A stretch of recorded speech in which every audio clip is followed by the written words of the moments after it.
இயேசுவின் நாமத்தினாலே உங்கள் ஒவ்வொருவரையும் இந்த டெய்லி மன்னாங்கிற கர்த்தருடைய வசனத்தை தியானிக்கும்படி அன்போடு வரவேற்கிறேன். இன்றைக்கு கர்த்தருடைய வசனத்தை ஏசாயா 38வது அதிகாரம் 6வது வசனத்தை நான் உங்களுக்காக வாசிக்கிறேன். நம்ம எல்லாரும் இணைந்து இதை தியானிப்போம். நான் உன்னையும் இந்த நகரத்தையும் அசிரியா ராஜாவின் கைக்கு தப்புவித்து இந்த நகரத்துக்கு ஆதரவாய் இருப்பேன் என்பதாக கர்த்தர் சொல்லுகிறார்.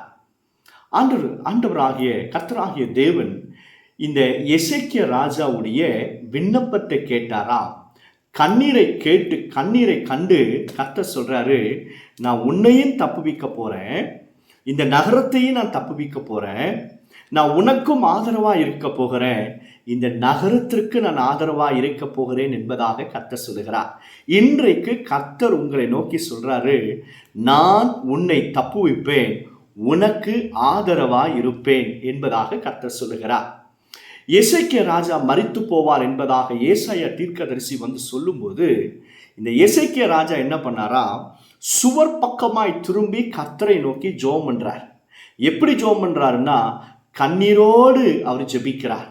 அந்த விண்ணப்பத்தை கர்த்தர் கேட்டார்.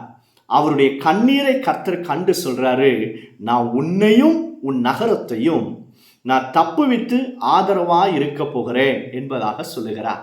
பாருங்க, இந்த எசேக்கியா ராஜாவை மட்டுமல்ல, அவர் இருக்கிற நகரத்தையும் கர்த்தர் தப்புவிப்பாரா, ஆதரவா இருப்பாரா? அல்லேலூயா.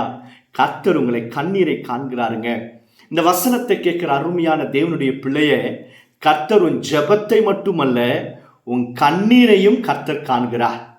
கண்டு அவர் சொல்றாரு, நான் உன்னை தப்புவிப்பேன், உனக்கு யார் உனக்கு ஆதரவா இருந்தாலும் இல்லாம போனாலும் தேவன் உனக்கு ஆதரவா இருந்து உன் குடும்பத்தையும் உன் பிள்ளைகளையும் உன் தேவைகளையும் உனக்கு உண்டான எல்லாவற்றையும் கர்த்தர் அருமையாய் நடத்துவதை உங்க கண்கள் பார்க்கும். சத்துருக்கள் உங்களுக்கு விரோதமாக எழும்புறாங்களா, உங்களை குறித்து குற்றம் சாட்டுறாங்களா, உங்களை குறித்து தப்பா பேசுறாங்களா, கவலைப்படாதீங்க.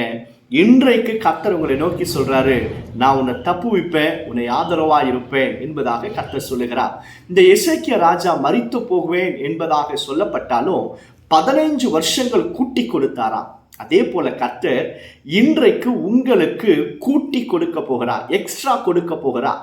ஒருவேளை முடிந்ததாக இருக்கலாம், ஆனால் கர்த்தர் உங்க கண்ணீரை கண்டு அதை மீண்டும் கர்த்தர் அதை திருப்பி கொடுக்க போகிறார். God is going to restart your life. தேவன் மீண்டும் ஆரம்பிக்க போகிறார். முடிந்தது என்று சொல்றாங்க இல்லையா, சூழ்நிலையெல்லாம் எல்லாம் முடிந்தது போல தெரியலாம், ஆனா கர்த்தர் இவைகளை மீண்டும் ஆரம்பிக்க போகிறார். இந்த வசனத்தை கேட்கிற யாரோ ஒருவரோடு கர்த்தர் தீர்க்க தரிசனமாய் பேசுகிறார். எல்லாம் முடிந்தது என்று சொல்லி நினைக்கிற உனக்கு கர்த்தர் நோக்கி சொல்றாரு, I am going to start, I am going to do restart.